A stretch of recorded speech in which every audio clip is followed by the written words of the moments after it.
കഴിഞ്ഞ വർഷം തകർന്ന വീട് പുനർനിർമ്മിക്കാനാകാതെ ഓല ഷെഡിൽ ജീവിതം തള്ളി നീക്കുന്ന പയ്യന്നൂർ കണ്ടോത്തെ പി യശോദയെയും കുടുംബത്തെയും സഹായിക്കാൻ ജനകീയ കമ്മിറ്റി രൂപീകരിക്കുമെന്ന് നിയുക്ത എംഎൽഎ വി കുഞ്ഞികൃഷ്ണൻ. വാർഡ് കൌൺസിലർക്കും പ്രാദേശിക യുഡിഎഫ് നേതാക്കൾക്കുമൊപ്പം വി കുഞ്ഞികൃഷ്ണൻ യശോദയുടെ വീട് സന്ദർശിച്ചു. പയ്യന്നൂർ നഗരസഭയിലെ കണ്ടോത്താണ് പി യശോദയും മകൾ വിജയലക്ഷ്മിയും വിജയലക്ഷ്മിയുടെ ഭർത്താവും 2 മക്കളും താമസിക്കുന്ന വീടെന്ന് പറയാൻ മാത്രം ഇന്ന് അവിടെ ഒന്നുമില്ല. 1 വർഷം മുൻപ് മഴയിൽ ഇവരുടെ വീട് നിലംപൊത്തി. പിന്നീട് 2 ഓല ഷെഡുകളിലായി താമസം.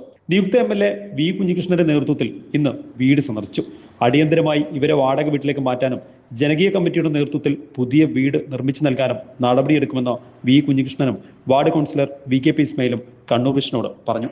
പ്രാഥമികമായി ഞങ്ങളിപ്പോൾ ആലോചിച്ച കാര്യം ഇസ്മായിൽ ഇവിടെ സൂചിപ്പിച്ചിട്ടുണ്ട്. ഒന്ന്, ഈ മഴക്കാലപ്പോൾ ജൂൺ 1 ആരംഭിക്കുകയാണ്. ഇവിടെ എന്തായാലും താമസിക്കാൻ കഴിയില്ല. അപ്പോൾ അവർ നേരത്തെ വാടക വീട്ടിലേക്ക് പോകാൻ സന്നദ്ധമായിരുന്നില്ല. ഞാനെന്തായാലും ഇവിടുന്ന് മാറില്ല എന്ന നിലപാടാണ് അമ്മ സ്വീകരിച്ചത്. ഇപ്പോൾ അവരെ പറഞ്ഞ് ബോധ്യപ്പെടുത്തി തൽക്കാലം വാടക വീട്ടിലേക്ക് മാറാൻ അവർ സമ്മതിച്ചിട്ടുണ്ട്.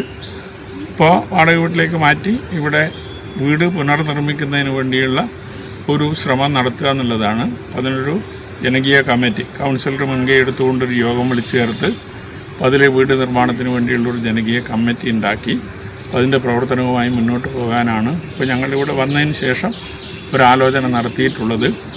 Payyanur block Congress president K Jayaraj, UDF municipal chairman KV Bhaskaran, മണ്ഡലം president KT Harish, KK Falgunan, Latha Narayanan, Shafeeq മംഗളവ് തുടങ്ങിയവർ സംഘത്തിലുണ്ടായിരുന്നു.